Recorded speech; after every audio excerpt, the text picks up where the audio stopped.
Hi guys, my name is Richard Agbolo, the convener of Good Evening Naija. On the show tonight, we take a look at the anger behind the protests across the globe.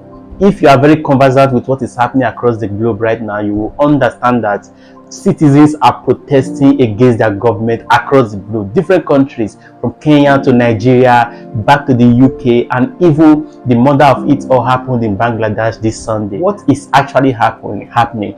One thing seems to be very common among these protesters across the globe, regardless of being in different countries, and that is dissatisfaction. The people are actually dissatisfied with the level of political and economic arrangement that is governing them. Now, in Kenya, the people have been showing some level of dissatisfaction in the way Ruto have been running their country.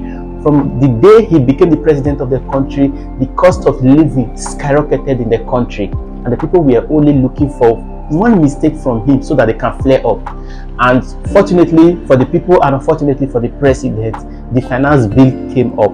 And when the finance bill came up, it was an opportunity for the citizens to flare up, and they took advantage of that opportunity. Now, the finance bill was a bill that seeks to increase the tax rate on consumables and bread in the country.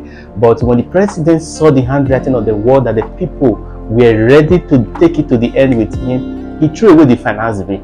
Even as the finance bill was thrown away, the citizens started making more demands. Now, back to Nigeria, the case is not different.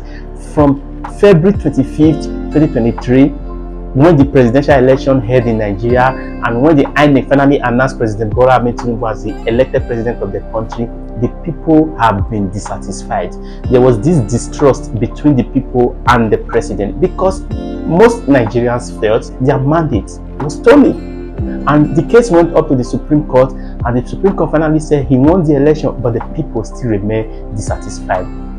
And what was in the whole situation was on his inauguration on May 29th, when he announced fuel subsidy gone. Now, that statement alone plunged Nigeria into poverty and hunger. Cost of living skyrocketed. The people have never been happy with this government. And when the opportunity came for them to strike, they struck. And if you take a look at what is happening in northern part of Nigeria today, like states like Kano, Kaduna, and Katsina, where the citizens are now flying the flag of Russia and even shouting that the military take over government, you know that there have always been that anger within. The case is not different in the United Kingdom. It is almost the same thing. This time around, xenophobia and misinformation. Misinformation can destroy a full nation. The 3 young girls were killed in the United Kingdom, and someone went on social media and wrote that a Muslim immigrant was responsible for the death of those 3 young girls, and of course, which was not true.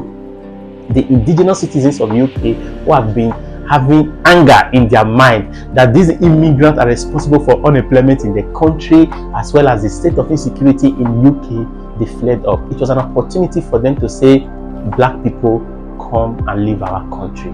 The mother of it all is the one that happened in Bangladesh. On Sunday, the Prime Minister of Bangladesh, who has spent 15 years at the helm of affairs governing the country, has to flee for her life. She literally ran out of the country to the faraway state in India for a refuge. Today, she's now a refugee in India.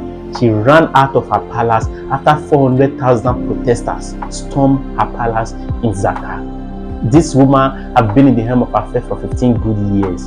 Though the economy of Bangladesh is quite okay, they were looking for opportunity to protest against her. Considering the fact that she has spent 15 years, a lot of them were not comfortable with her being the prime minister for 15 years, and they equally felt that the country was not fair to the poor, economically speaking. The prime minister fell into their hand by bringing up the civil service bill. Now, this bill seeks to give a larger proportion of the civil service job to a certain group of people in the country. And of course, the citizens went into, first of all, a peaceful protest, which later became a riot. And of course, today, the head of the military in the country has taken over the helm of affairs in the country.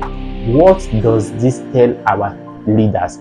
What it means is that if our leaders wants to, across the globe, wants to have peace, they must make the poor their priority.